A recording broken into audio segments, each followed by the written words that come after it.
Hello everyone, welcome to HVS studies. तो दोस्तों आज की इस वीडियो में एग्जाम एनालिसिस करेंगे 27 जून की जो आपकी फर्स्ट शिफ्ट का एग्जाम हुआ है SSC फेज 11 का। उसमें 10th लेवल का जो रहेगा आपका उसका एग्जाम आज की फर्स्ट शिफ्ट में रहेगा। इसमें जितने भी क्वेश्चन आपसे पूछे गए हैं सभी क्वेश्चंस को फुल डिटेल में आज हम कवर करेंगे। ये सभी क्वेश्चन 100% रियल क्वेश्चंस हैं। जो क्वेश्चंस आज के आपके एग्जाम में पूछे गए हैं उन्हीं क्वेश्चंस को आज हम इस वीडियो में कवर करेंगे।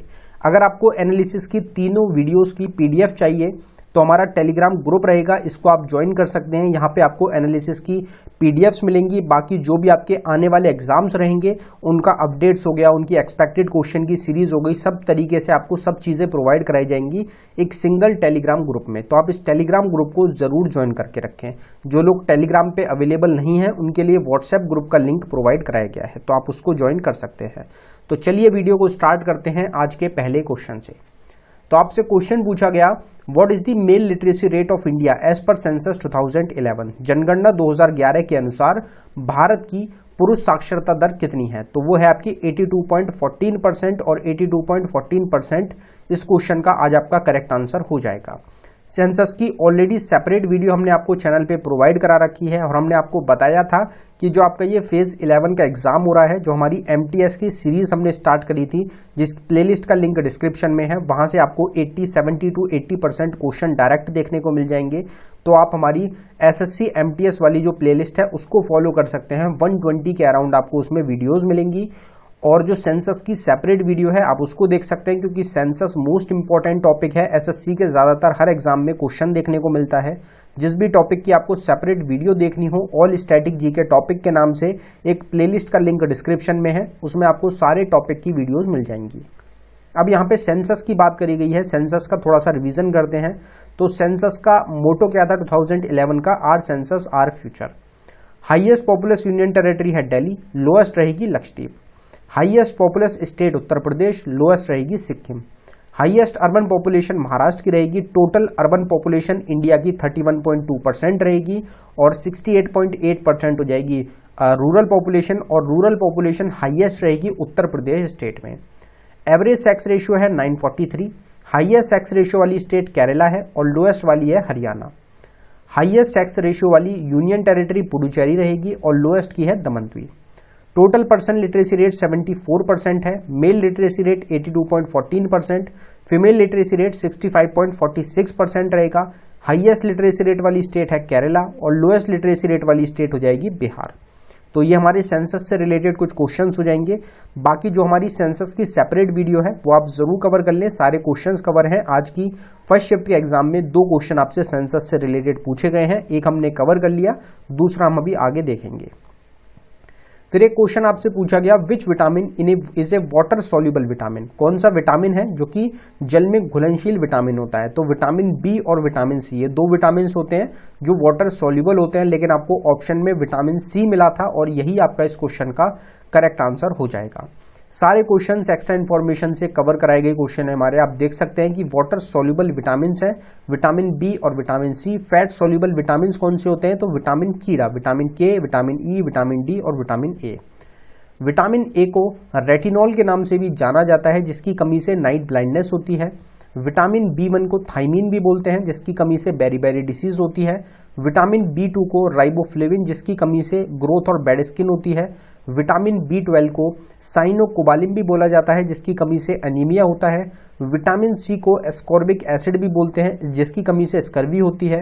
विटामिन D को कैल्सीफेरोल, जिसकी कमी से रिकेट्स होती है। और विटामिन D को फाइलोक्विनिन, जिसकी कमी से excessive bleeding due to injury होता है। तो ये हमारे विटामिन से रिलेटेड कुछ इंपॉर्टेंट क्वेश्चंस, एक्स्ट्रा इन्फॉर्मेशन हो जाएगी। अब अगले क्वेश्चन पे बढ़ने से पहले हम आपको बताना चाहते हैं कि सिर्फ 79 रुपीज़ में आपको एक ई-बुक प्रोवाइड कराई जा रही है। इसमें आपको टोटल 19 टॉपिक्स मिल रहे हैं। कुछ हमारे स्टैटिक जीके के टॉपिक्स हैं और कुछ करंट अफेयर 2022 के टॉपिक्स हैं। ये सब आपके वही टॉपिक्स हैं जिनसे एग्जाम्स में डायरेक्ट क्वेश्चन पूछे जाते हैं। SSC के फेवरेट टॉपिक्स ये आपके रहेंगे। ये ई बुक आपको अवेलेबल कराई गई है बाइलिंगुअल लैंग्वेज में, हिंदी और इंग्लिश दोनों में क्वेश्चंस हैं। अगर आप इंटरेस्टेड हो तो लिंक डिस्क्रिप्शन में है, आप डिस्क्रिप्शन में जाके इसको बाय कर सकते हैं। अगर डाउनलोडिंग में कुछ भी इशू आता है तो नीचे हमारी जीमेल आईडी है, आप इस पर हमको डायरेक्टली मेल कर सकते हैं। अगला क्वेश्चन आपसे पूछा गया, fundamental duty comes under which article of the Indian constitution. कितनी बार इस क्वेश्चन को कवर किया है? बिल्कुल इजी क्वेश्चन आपसे पूछा गया कि मौलिक कर्तव्य भारतीय संविधान के किस अनुच्छेद के अंतर्गत आते हैं। तो आर्टिकल 51A इस क्वेश्चन का आपका करेक्ट आंसर था। और हम फंडामेंटल ड्यूटीज को बहुत बार कवर भी कर चुके हैं, जिसको बोरो हमने कहां से किया है? तो यूएसएसआर यानी कि रशिया से हमने बोरो किया है। स्टार्टिंग में 10 फंडामेंटल ड्यूटीज को ऐड किया गया 42nd अमेंडमेंट एक्ट ऑफ 1976 के थ्रू। जो हमारी 11th फंडामेंटल ड्यूटी है इसको ऐड किया गया 86th अमेंडमेंट एक्ट ऑफ 2002 के थ्रू। आर्टिकल जो हमारा क्वेश्चन पूछा गया वो ये हो जाएगा 51A और पार्ट आपका हो जाएगा 4A। अगर फंडामेंटल राइट्स पूछे जाते तो हमने अमेरिका से बोरो किए हैं। टोटल जो हमारे प्रेजेंट टाइम में फंडामेंटल राइट्स हैं वो 6 फंडामेंटल राइट्स रहेंगे।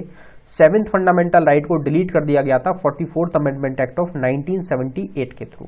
तो ये फंडामेंटल ड्यूटीज और फंडामेंटल राइट्स से रिलेटेड मोस्ट रिपीटेड क्वेश्चंस हमारे हो जाएंगे। बाकी सेपरेट जो वीडियोस हैं आपको हर टॉपिक की चैनल पे मिलेगी, आप उनको बिल्कुल भी मिस ना करें। फिर एक क्वेश्चन आपसे जो दूसरा सेंसस से पूछा गया कि विच union territory has the highest literacy rate. कौन सी केंद्र शासित प्रदेश है जिसका साक्षरता दर सबसे अधिक है? तो वो आपका लक्षद्वीप हो जाएगा। 92 कुछ % आपका रहेगा लक्षद्वीप का। अगर स्टेट में पूछा जाता तो आपकी केरला हो जाती। जो हमारी सेंसस की सेपरेट वीडियो है वहां से ये आपका क्वेश्चन हो जाएगा। Who build the Tom of Sultangarh. तो सुल्तानगढ़ी का जो मकबरा है वो किसके द्वारा बनवाया गया? तो इल्तुतमिश के द्वारा बनवाया गया था। इनका जो बेटे रहेंगे सबसे बड़े वो आपके संबंधित हैं सुल्तानगढ़ी के टॉम से। तो ये आपका इल्तुतमिश इस क्वेश्चन का करेक्ट आंसर था। जो सेपरेट और वीडियो हमारी फेमस साइट्स की उसको आप देख सकते हैं, उसमें ये क्वेश्चन कवर किया गया था। अगर कुछ फेमस साइट्स की बात करें तो अकबर का टॉम रहेगा आगरा उत्तर प्रदेश में, विक्टोरिया मेमोरियल है कोलकाता वेस्ट बंगाल में, अंबर पैलेस है जयपुर राजस्थान में, अमरनाथ केव जम्मू कश्मीर में, बुलंद दरवाज़ा फतेहपुर सीकरी उत्तर प्रदेश में, चार मीनार हैदराबाद तेलंगाना में, दिलवरा जैन टेम्पल माउंट आबू राजस्थान में, एलिफेंटा और इलोरा केव्स महाराष्ट्र में, हवा महल जयपुर राजस्थान में, गोल गुंबज बीजापुर कर्नाटका में और पंचमहल आपको मिलेगा फतेहपुर सीकरी उत्तर प्रदेश में लोकेटेड है। बाकी सेपरेट वीडियो में सब पूरे जो क्वेश्चन हैं आपके वो कवर हो जाएंगे। एक क्वेश्चन फिर आपसे पूछा गया कि which river falls in Arabian sea. Arabian सागर में, अरब सागर में कौन सी नदी गिरती है? तो नर्मदा और ताप्ती रिवर, ये दोनों आपको ऑप्शन में मिले थे और यही आपकी दोनों रिवर्स हैं जो आपकी अरेबियन सी में जाके एंड हो जाती हैं। जितनी भी रिवर्स हो जाएंगी उनको अगर आप मैप के थ्रू याद करेंगे तो वो काफ़ी ईजी रहता है, क्योंकि उनकी जो लोकेशंस होती हैं वो सब आपको पता चल जाती हैं। फिर एक जो कितनी बार हमने इस क्वेश्चन को 20 बार कवर करा होगा वो पूछा गया आपसे कि Kelucharan Mohapatra is related to which dance form. Kelucharan Mohapatra का संबंध किस नृत्य शैली से है? तो इसमें आपको उड़ीसी ऑप्शन में मिला था और यही आपका इस क्वेश्चन का करेक्ट आंसर था, जो कि हम बहुत बार अपने चैनल पे कवर कर चुके हैं।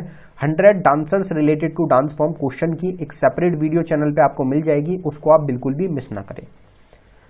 अगर डांसर्स की हम बात करें तो रुक्मिणी देवी अरुंधले भरतनाट्यम से, पंडित बिरजू महाराज कथक से, केलुचरण महापात्रा जो आपसे क्वेश्चन पूछा गया। और जिन लोगों का CGL का एग्जाम है नेक्स्ट मंथ जुलाई में, उनके लिए भी जो हमारी सेपरेट टॉपिक की वीडियोस हैं और SSC MTS की जो सीरीज है उसको आप बिल्कुल भी मिस ना करें। गुरु बिपिन सिंह मणिपुरी से, वेम्पति चिन्ना सत्यम कुचिपुड़ी से, पद्मा सुब्रमण्यम भरतनाट्यम से, मृणालिनी साराभाई कथकली और भरतनाट्यम से, शोभना नारायण कथक से, सोनल मानसिंह भरतनाट्यम उड़ीसी से, श्रीमंता शंकरदेव सत्रिया से, के अम्मा और कनक रिले मोहिनीअट्टम से, राजा रेड्डी और राधा रेड्डी कुचिपुड़ी से, माधवी मुदगल उड़ीसी से और गोपी कृष्ण कथक से। तो ये सब हमारे कुछ फेमस डांसर्स हो जाएंगे। बाकी सेपरेट वीडियो को आप पूरे टॉपिक को कवर करने के लिए देख सकते हैं। विच दिल्ली सल्तनत ruler started the military exercise in south India. Delhi सल्तनत के किस शासक ने दक्षिण भारत में सैन्य अभ्यास प्रारंभ किया था? तो वो थे आपके अलाउद्दीन खिलजी। अलाउद्दीन खिलजी दिल्ली सल्तनत के एक रूलर रहेंगे जिन्होंने मिलिट्री एक्सरसाइजेस को साउथ इंडिया में स्टार्ट किया था। Which Indian has one both Grammy and Oscar award. तो किस भारतीय ने ग्रैमी और ऑस्कर दोनों पुरस्कार जीते हैं?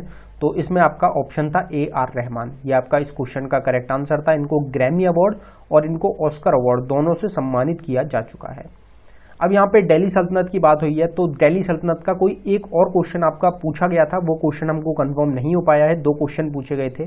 तो दिल्ली सल्तनत 1206 से लेके 1526 तक रहेगी। पहली जो डायनेस्टी थी दिल्ली सल्तनत की वो थी ममलुक डायनेस्टी 1206 से लेके 1290 तक, जिसको कुतुबुद्दीन ऐबक ने स्टैब्लिश किया था। फिर आपकी आती है खिलजी डायनेस्टी 1290 से 1320 तक, जिसको जलालुद्दीन फिरोज खिलजी ने स्टैब्लिश किया। फिर आती है तुगलक डायनेस्टी, जिसको 1320 से लेके 1414 तक रहेगी, जिसको घियासुद्दीन तुगलक ने इस्टेब्लिश किया। सैयद डायनेस्टी आपकी 1414 से लेके 1451 तक रहेगी, जिसको सैयद खिरज खान ने इस्टेब्लिश किया। उसके बाद आपकी आती है लोधी डायनेस्टी, जो कि 1451 से 1526 तक रहेगी, जिसको बहलोल लोधी के द्वारा इस्टेब्लिश किया गया था। और दिल्ली सल्तनत के लास्ट रूलर कौन थे, तो वो थे Ibrahim Lodi. Who is known as the grand old man of India, तो भारत के ग्रैंड ओल्ड मैन के नाम से किसको जाना जाता है, तो वो आपके दादा भाई नौरोजी रहेंगे। इस क्वेश्चन का आंसर भी सबको पता होगा, मोस्ट रिपीटेड आपका रिवीजन का किया हुआ क्वेश्चन है हमारा, जिसमें निकनेम्स में आप सेकंड क्वेश्चन हमारा देख सकते हैं कि grand old man of India दादा भाई नौरोजी को बोला जाता है। बंगाल टाइगर बोला जाता है बिपिन चंद्र पाल को। नेताजी या फिर प्रिंस ऑफ पैट्रियोट बोला जाता है सुभाष चंद्र बोस को।